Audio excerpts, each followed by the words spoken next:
하겠습니다. 다음 순서는 JK 머티리얼스의 민경웅 대표님께서 바이 오리엔티드 PE를 통해서 유니 소재 연포장 필름을 개발한 사례를 지금 발표드리겠습니다.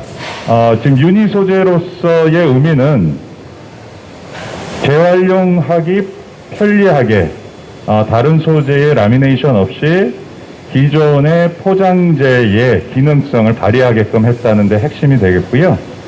이를 통해서 실제 리사이클에서 발생되어지는 T의 라미네이션, 여러 가지 종류의 라미네이션의 리사이클성을 문제를 좀 해결을 했다라는 점에 친환경 포장재 소재로 보시면 되겠습니다. 예, 민 대표님, 예.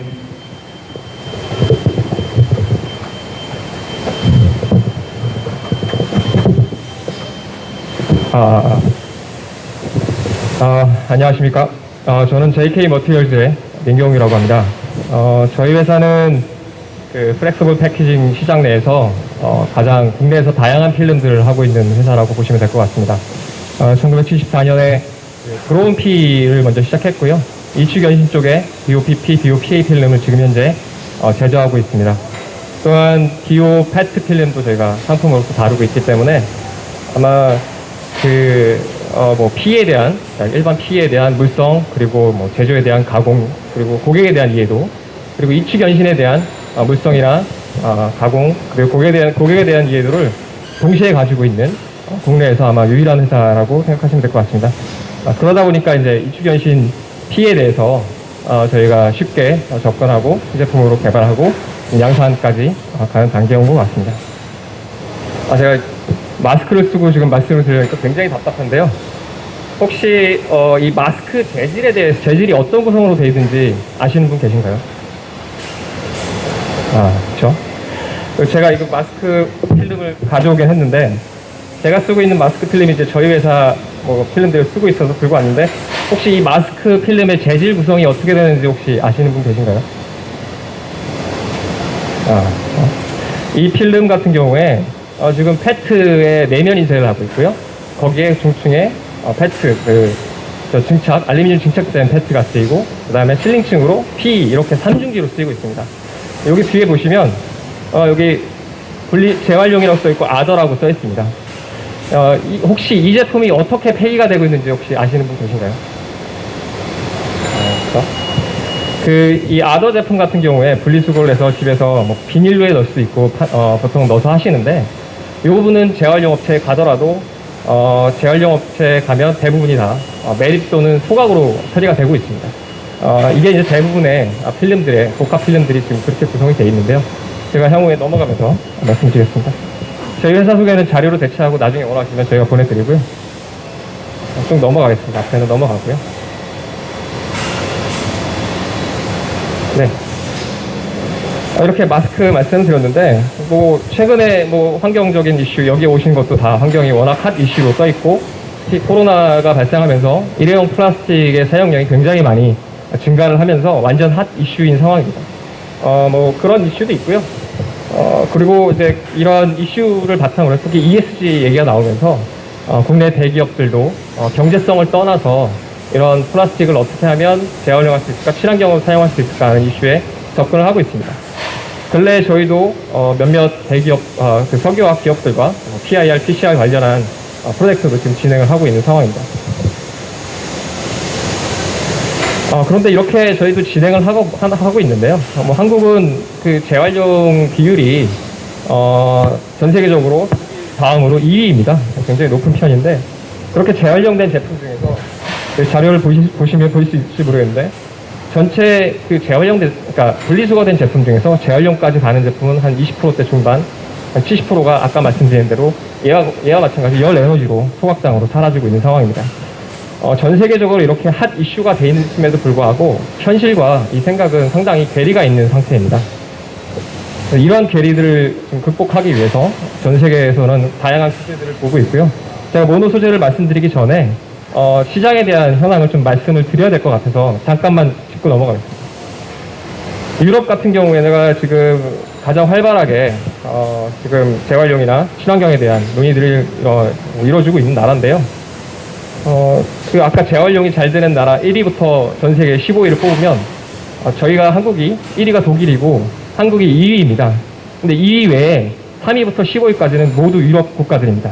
자료를 보시면 제가 다음 장에 자료가 있는데요. 그러다 보니까 유럽은 이 재활용 프로세스나 이런 게 예전부터 잘 갖춰져 있는 편이었고요. 그 이미 인프라가 만들어져 있는 상황입니다. 유럽 같은 경우에는 2050년에 탄소 중립을 하겠다고 이미 선포를 한 상태고, 거기에 맞춰서 지금 2018년에 이 플라스틱 패키징에 관해서 CEP라는 발표를 했고요. 이걸 이제 선언을 하고 작년 3월에 그러니까 액션 플랜을 발표를 합니다. 그 내용이 뭐냐면 2030년까지 그 플라스틱 패키징의 70%를 재활용을 한다고 해요. 재활용을 하겠다는 의미고요. 플라스틱의 55%를 재활용하겠다는 의미입니다. 그리고 2050년까지 이 부분을 100%까지 올리겠다는 얘기고요. 그 다음에 일회용 플라스틱 관련한 부분도 ERP로 확립하라고 했지만 올해 이미 7월부터 10대 일회용 플라스틱에 대해서 금지 법안이 통과가 된 상황입니다. 좀 더 세부적으로 좀 말씀드리면 올해 1월 1일부터요. EU 내에서는 이 비재활용 플라스틱 포장 패키지에 대해서는 세금이 도입이 됐습니다. 법안은 패스를 했고요. 킬로그램당 0.8유로에 대해서 벌금이 이제 페널티가 패스는 됐고, 아직 제가 지난주에 확인을 해보니까 아직 시행은 되고 있지는 않습니다. 각 국마다 나라마다 이런 재활용 용도나 재활용도 각각 정책에 맞춰서 지금 조정을 하고 있는 상황이고요. 근데 법안이 패스가 됐기 때문에 1년 내로 아마 이 부분은 진행이 될 것으로 저희는 보고 있고요.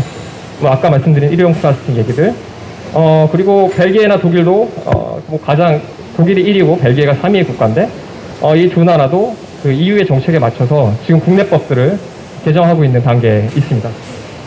영국도 마찬가지고요. 내년 4월 1일부터 요거랑 비슷하게 세금을 부과하겠다라고 지금 입법이 지금 진행되고 있습니다. 이 부분은 톤당 한 800파운드로 진행이 되고 있습니다. 큰 축인 미국으로 좀 넘어가 보면요. 미국 같은 경우는 좀 특이합니다. 미국은 선진국 중에서 이런 포장에 대한 EPR 제도가 없는 유일한 나라입니다. 그러다 보니까 이 재활용도 비율도 13%로 상대적으로 낮고요. 주로 재활용 프로세스보다는 지금 현재 매립이 상당히 많이 차지하고 있습니다. 그럼에도 불구하고 이러한 그 국민들의 인식이나 환경에 대한 우려 때문에 이 서부 해안에 있는 주들을 중심으로 그 포장에 대한 EPR 제도가 지금 추진이 되고 있고요. 플라스틱 스펙트라는 로드맵을 작성을 해서 2025년까지 재활용 그 플라스틱 포장재의 50%를 재활용하고 또는 폐비하겠다. 이 부분이 조금 다른 부분입니다. 유럽하고는 미국 같은 경우에 이런 매립이 많이 있기 때문에 재활용 또는 폐기 이 두 가지로 선택을 하게 되는 그런 부분이 있습니다. 이 밑에 있는 자료가 독일부터 한국, 벨기에 이르는 이 순이고요. 미국은 저기 안 되는 나라로 되어 있고, 일본이 특이하게 안 되는 나라 중에 하위에 있는 부분은 일본은 이렇게 플라스틱을 재활용하는 특수 플라스틱을 재활용하지만 나머지는 이렇게 소각으로 해서 열 연료로 에너지로 다 사용을 하고 있는 상황이기 때문에 저렇게 좀 숫자가 나온 부분입니다. 그럼 한국은 어떠냐 라는 부분인데요. 한국도 유럽과 마찬가지로 2050년에 탄소 중립을 저희가 선언은 하였습니다. 그러다 보니까 거기에 맞춰서 저희 환경부도 2030년까지에 대한 로드맵도 마련을 하고 있고요. 그런 부분과 더불어서 EPR 제도도 한국은 상당히 잘, 저희 같은 업계에서는 불만이 많지만 상당히 잘 이루어지는 편인 나라고요. 아까 제가 15개 유럽 나라 중에 저희가 2위에 올라갈 만큼 분리수거 체계가 전 세계적으로 잘 되어 있는 나라 중에 하나입니다. 저희 이제 폐기물 분담금 이런 것도 있지만 지금 여기서 좀 더 발전해서 환경부에서 올해부터 가는 부분은 뭐냐면, 일단 기존에는 저희가 재생원료의 사용에 의무 없이 폐기물 분담금을 냈습니다. 제조자들이. 최종 이제 생산자가 내게 돼 있는데 지금 올해부터 바뀐 게 그거 플러스해서 여기에 대한 가중치, 재활용에 잘 되냐, 안 되냐, 나쁘냐 이런 것들을 지금 4단계로 나눠서 가중치를 해서 벌금이 아니고 페널티를 비중을 주고 있고요. 그리고 그 재활용 원료를 의무적으로 사용하게 하겠다라는 이러한 구조로 지금 올해 바뀌는 것으로 발표가 되어 있습니다. 그리고 또한 한국의 특성은 2026년부터 벌써 수도권 매립에 대한 문제 인천에서 최근에 이슈가 되는데요. 2026년부터 수도권에 쓰레기 집 매립이 금지된 상황입니다. 이러한 상황을 봤을 때 한국은 결국은 미국보다는 유럽 쪽의 방향을 택할 가능성이 높다는 것을 기본 전제하에 한번 제가 말씀을 드리겠습니다.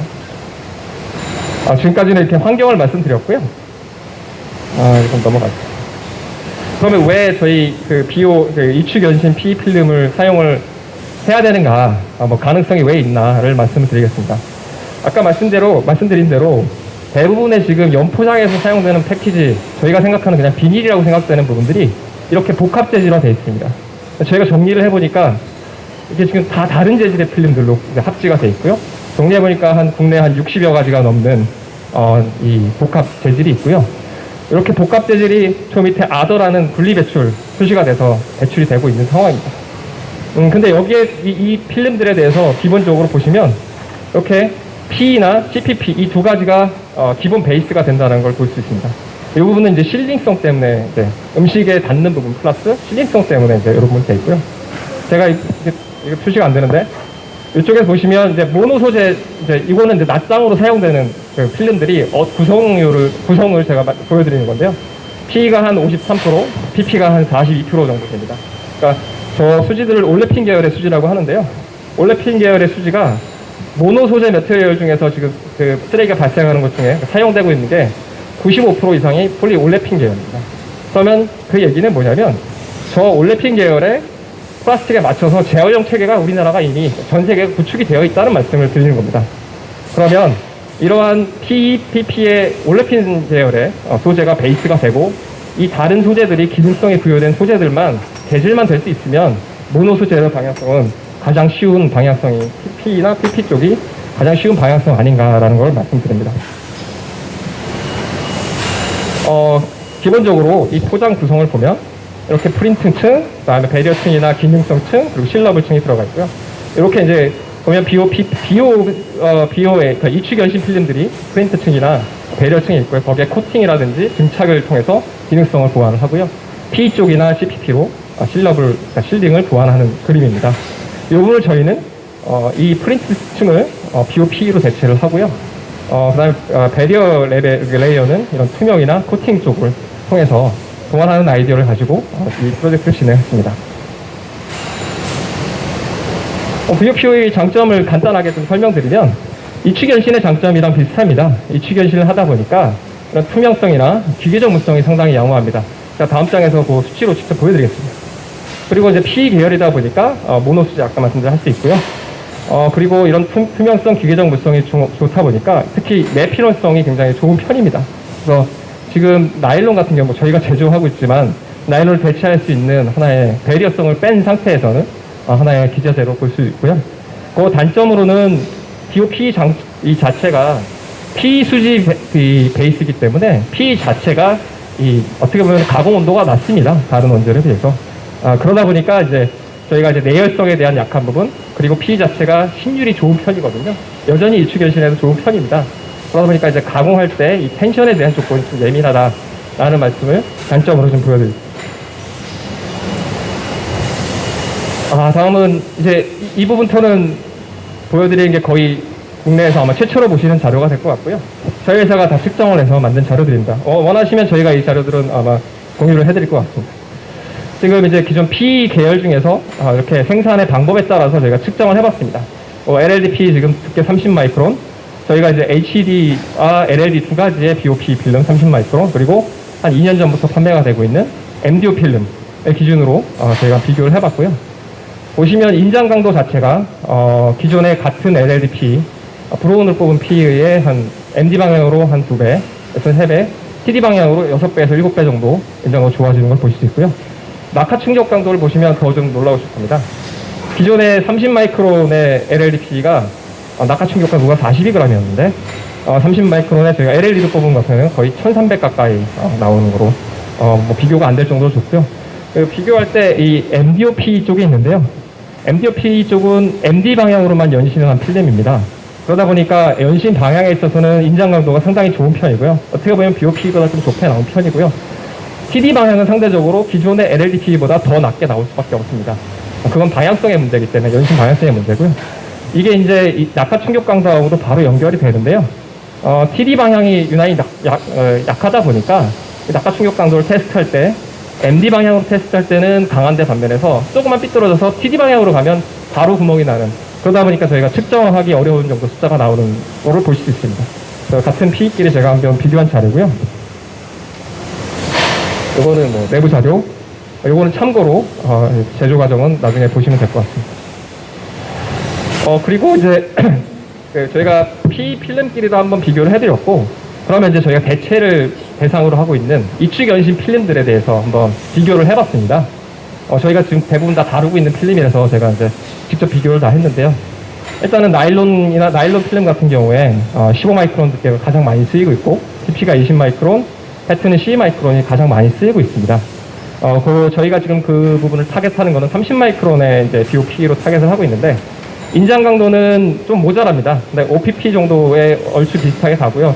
근데 이 부분을 제가 설명드리기 전에 한번 꼭 말씀드렸을 게, 이게 지금 독일에 있는 샘플 라인에서 양산을 하고 있는 필름을 가지고 저희가 지금 계속 테스트를 하고 일부 양산 적용을 하고 있는데요. 이건 샘플 라인에서 나온 부분입니다. 전용 라인에서 나오게 되면 아마 MD 쪽이나 특히 MD 쪽의 연신비를 저희가 조정을 하면서 대응을 할 수 있기 때문에 아마 저 수치는 지금 나온 것보다 상당히 좋아질 거로 예상을 하고 있고요.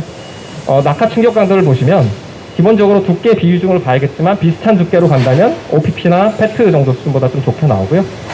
나일론이 지금 한 848 나오는데 나일론보다는 좀 떨어지지만 지금 저희가 두께를 2배를 썼으니까 얼추 비슷한 성능이 나와서 고객의 제품 분에 따라서 충분히 대체가 가능할 수 있다라는 비교 자료입니다.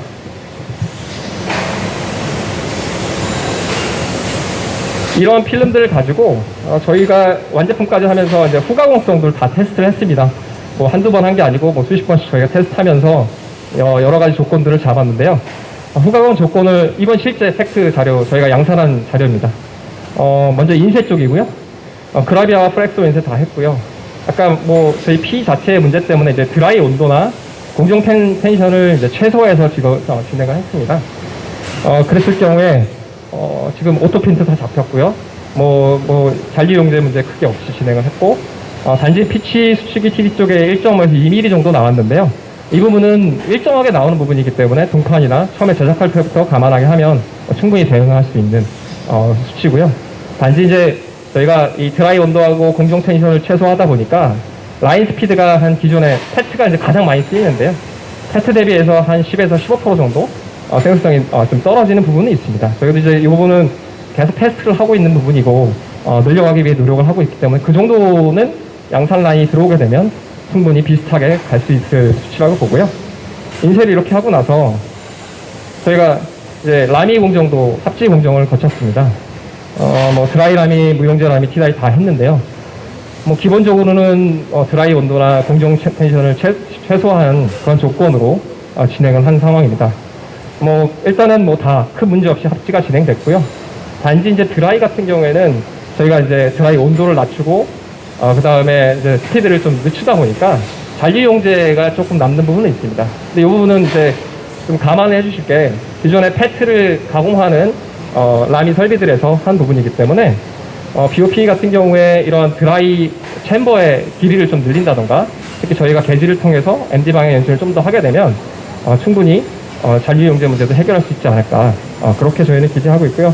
일단 이 상태로도 무용제나 티다이로 했을 때 크게 문제 없이 저희가 가공을 하고 문제 없이 제품이 나온 상태입니다.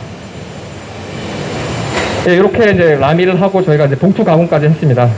이건 삼방 봉투에 대한 부분인데요. 이것도 마찬가지로 이제 내열 온도 차이 때문에 실바 온도나 이 피딩롤에 대한 압력을 저희가 이제 최소화하면서 작업을 했고요. 크게 문제 없이 저희가 작업을 했습니다. 단지 이제 라인 스피드는 생산성은 향후에 저희가 양산 라인에서 하면 개선이 될 거라고 보고 제품이 일단은 문제 없이 나왔다는 부분입니다. 이게 다 적용이 된 제품이 저희도 좀 운 좋게 지금 손에 제가 드렸는데요. 이게 이제 실제 양산에 적용된 제품입니다. 그 부분에 대해서 뒤에서 말씀드리겠습니다. 아이스팩에 대한 부분인데요. 기존의 아이스팩은 겔 상태 보냉제에 미세 플라스틱 문제가 있었고요. 그 다음에 그 나일론과 LLDP를 쓰면서 합지가 되어 있습니다. 이것도 역시 아더라는 표기가 되면서 재활용이 불가했던 문제가 있었는데 친환경 아이스팩을 이제 요구를 하면서 일회용품 사용이 늘어나면서 배달이 이제 늘어나면서 친환경 아이스팩 요구가 늘어났고요. 또 100% 지금은 물 또는 거기에 이제 일부 무기질이나 는 제품들이 나오고 있고 모노 소재를 사용을 해라는 압박 때문에 종이를 사용하든 코팅된 플라스틱과 코팅된 종이 소재 또는 아니면 여기 지금 LLDP 100%를 산 소재들로 이제 여러 가지로 대체가 되고 있는 상황인데요. 다음 장에서 보시면 이슈들이 여러 가지가 있습니다. 이게 지금 이제 아이스팩만 가지고 저희가 다 작업을 했고 기존에 있던 것들 저희가 작업한 것들 가지고 비교한 자료인데요. 일단 기존에 나일론과 PE를 LLDP를 합체한 두께가 100마이크론 두께로 지금 필름을 만들고 있습니다.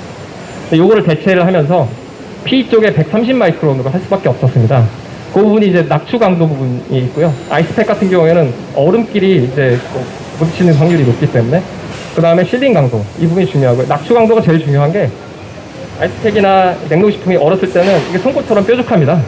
그렇기 때문에 이게 필름도 질겨도 필름끼리 닿게 되면 찢어지는데 그런 낙추 강도를 굉장히 중요시해서 그거와 기존에 사용하는 것과 비슷하게 가다 보니까 PE를 130마이크론으로 해서 대체해서 친환경이 작년인가 아마 나왔습니다. 이 제품이 나오면서 굉장히 이슈가 됐는데요. 리사이클링을 위해서 플라스틱을 30%를 더 썼다? 이게 과연 친환경적이냐? 이런 이슈들이 나왔었습니다. 친환경적인 이슈 할 때 저희가 기본적으로 플라스틱을 3R 정책을 하는데요. 제일 우선이 되는 게 적게 쓰자, 리듀스고요. 그 다음에 되는 게 그대로 쓰자, 리유스가고요. 마지막으로 리사이클링입니다. 근데 리사이클링을 위해서 리유스에 반하게 30%나 플라스틱을 더 썼다는 문제 때문에 이거는 친환경적인 이슈가 굉장히 많이 됐었던 부분입니다. 그러다 보니까 대체해서 나오는 게 지금 MDO라는 피, MD 쪽에 연신에서 나왔는데 이것도 역시 물성을 맞추다 보니까 120마이크론의 두께로 합니다. 그래도 여전히 20%의 플라스틱을 더 사용하고 있는 상황이고요. 저희가 이거를 대체해서 지금 손에 지금 드리는 거는 같은 100마이크론 두께로 진행을 했고요. 모노 소재 PE와 LLDP만 들어가 있죠. 모두 LLDP 계열입니다. 똑같은 LLDP로 구성이 되어 있고 낙슈 강도는 기존에 1000 가까이 나오고요.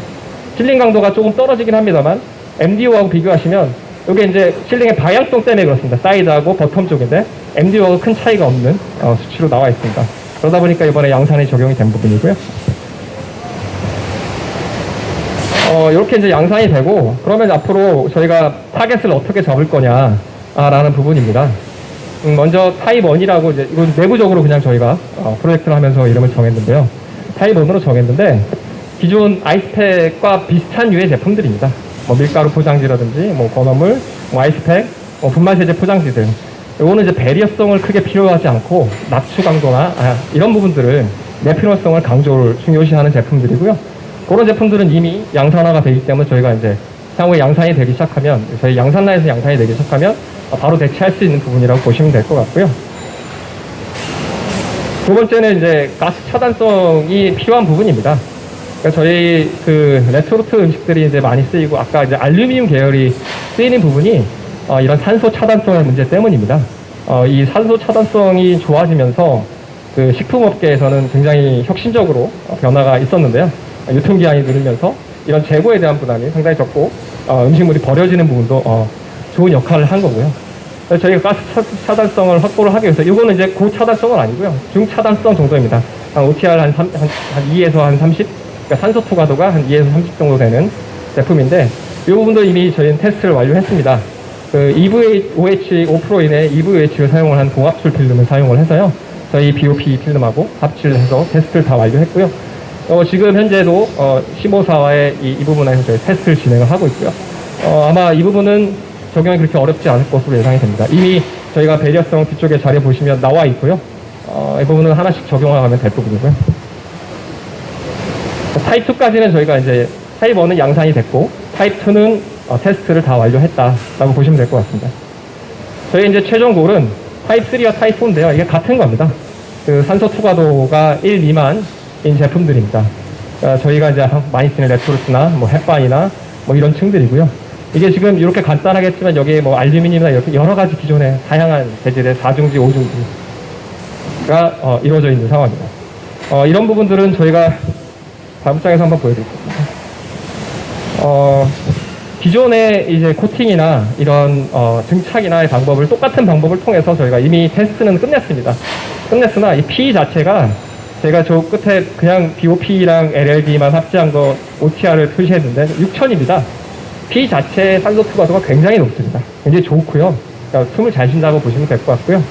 다른 PET나 BOP 자체는 굉장히 낮은 편입니다. 거기에 똑같은 코팅이나 어떻게 보면 저희가 다른 코팅에 다른 이런 것들을 했을 경우에 수치가 상대적으로 좋지가 않습니다. 그래서 그거에 대응돼서 지금 저희가 만든 부분들 EVOH 공합툴도 해봤고 수명 증착, PVOH 코팅도 했는데 이 OTR 산소 투과도가 2가 다 초과를 하고 있는 상황입니다. 요거는 저희가 이제 가장 큰 숙제로 지금 여기고 정부 이 과제를 이미 저희가 지금 원료사와 저희와 대학과 몇몇 가공회사와 같이 이미 진행을 하고 있는 상황입니다. 이거는 저희가 직접 테스트한 자료고요. 자, 여기까지는 이제 저희가 진행됐던 거 말씀을 드렸고요. 이제 마지막으로 이제 저희 양산 현황입니다. 저희가 지금 예상은 내년 1월부터 설치가 시작을 되고 내년 6월 말부터 양산 계획이 있고요. 그 전에 지금은 유럽에 있는 샘플 라인에서 저희가 월 한 10톤 이상을 10톤 내외를 들여와서 지금 테스트하고 일부 적용을 하고 있고요. 전 세계 최초의 설비가 유럽 지역에서 내년 1월부터 1월 말 양산 예정이고요. 거기에 대한 저희가 아시아 판권을 이미 가지고 있고, 그래서 저희 지금 생각은 내년 2월부터는 전용 설비에서 나온 양산된 BOP를 고객들에게 공급할 수 있을 것으로 예상이 되고요. 2023년까지 지금 저희 설비에는 인라인 커터라는 설비가 들어가 있고요. 이러한 인라인 커터 플러스 다른 코팅의 방법들을 더 찾아서 배려성을, 아까 고차단성 배려성을 확보하는 게 저희의 주 목적입니다. 말씀드리다 보니까 어떻게 이제 저희 회사 제품 설명이 되는 단계가 됐는데, 마지막으로 이 부분은 제가 BOP 한번 말씀을 드리고 싶어서 마지막 장에 넣었는데요. BOP라는 그러니까 이 필름을 투자를 의사결정할 때 가장 고민이 됐던 부분이 바로 이겁니다. 과연 BOP가 친환경 필름일까? 친환경 소재일까입니다. 그러면 친환경이라는 걸 어떻게 내가 판단할 수 있을까? 그 기준이 뭘까를 계속 굉장히 고민을 많이 했었고요. 여러 가지 자료도 찾아봤습니다. 요거는 이제 필름, 향후에 이제 패키징이 어떻게 변한 거다라는 표기고요. 그랬더니 2018년에 아까 CEP, 어떤 EU 위원회에서 발표한 거에 가이드라인을 보니까 4가지가 나와 있는데요. 그 중에 3번째가 저는 마음에 와닿더라고요. 그리고 저희가 이제 기준을 저걸로 가려고 마음을 먹었습니다. 저걸 이제 해석하면 직역하지 않고 해석하면 좀 자의적이긴 하지만, 지금 현 시점에서 현 기술을 가지고, 자, 이 제품을 만들 때, 이 원재료의 생성부터 원재료 가공, 그 다음 제품의 가공, 제품의 판매, 고객의 제품을 사용, 그리고 이거의 회수, 폐기까지의 총 탄소 비용을 계산을 해보자. 각각의 소재별로, 용도별로. 그럼 각각의 소재별로 했을 때 가장 적은 탄소를 쓰는 게 지금 이 단면에서의 친환경성의 문제가 아니라 전체 흐름상에서 제품의 토탈 라이프 사이클에서 탄소를 가장 적게 쓰는 그 제품이 지금 현재로서는 가장 친환경적인 소재의 대안 아닐까라는 저희 기준을 저희 나름대로 정했고요. 이 부분은 한번 여기 계신 분들하고 공유를 싶어서 마지막에 집어넣습니다. 네, 저희 발표는 여기까지고요. 시간이 한 5분 정도 남은 것 같으니까 질의응답 질문하실 거 있으면 질문해 주시면 네, 제가 답변 드리겠습니다. 질의응답 부분 하실 분, 지금 시간상으로 일단 한 분만 일단 받고요. 그 다음에 추가적인 질의응답 부분은 안내드린 메일 하고요. 연합적으로 연락을 주시면은 모아서 나중에 또 자세하게 질의응답에 대해서 응답드립니다. 한 분만 지금 질문을 받겠습니다.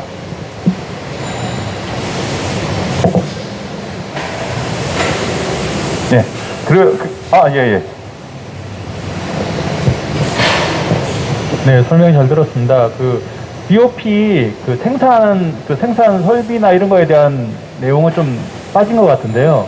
설명을 좀 해주실 수 있나요? BOP 생산 설비는 저희가 이미 아까 발주가 다 끝나 있는 상황이고요. 저희가 당진의 공장이 2군데가 있는데 아주 지금 공사판입니다. 다 있고요. 설비가 올해 11월부터 들어올 거고 내년 6월부터 가동할 예정입니다. 그러니까 생산 방식이나 T다이 방식인지. 생산 방식은 제가 보여드리겠습니다. 아까 제가 패스했는데요. 제가 그냥 이축연신에 대한 이해도가 어느 정도 있다라고 제가 생각해서 패스했는데요. 네, 요게 지금 옆에 MDOP이고요. 오른쪽이. 요게 이제 일반적인 브롬피 생산 방식과 똑같습니다. 단지 이제 MDO로 연신하는 게 기계가 들어가 있고요. 이거는 기존 이축 연신입니다. T다이로 나와서 MD가 이제 기계 방향으로 일단 1차 연신하고요. 그 다음에 거기에서 MD 끝나고 저희가 이제 인라인 코터 할 거고요. 인라인 코팅 끝나고 저희가 이제 텐터라는 설비가 있고요. 거기서 이제 클립을 가지고 저희가 텐터 방식으로 TD 쪽에 연신을 할 예정이고요. 뭐 이 부분은 뭐 저희 설비뿐만 아니라 뭐 BOPP, BOPA, 뭐 PET, 그다음에 뭐 요즘 나오는 뭐 친환경 뭐 배터리에 들어가는 분리막 필름도 거의 비슷하게 생산하고 있는 방식입니다. 이게 이제 이축 연신 필름입니다. 네, 감사합니다. 네.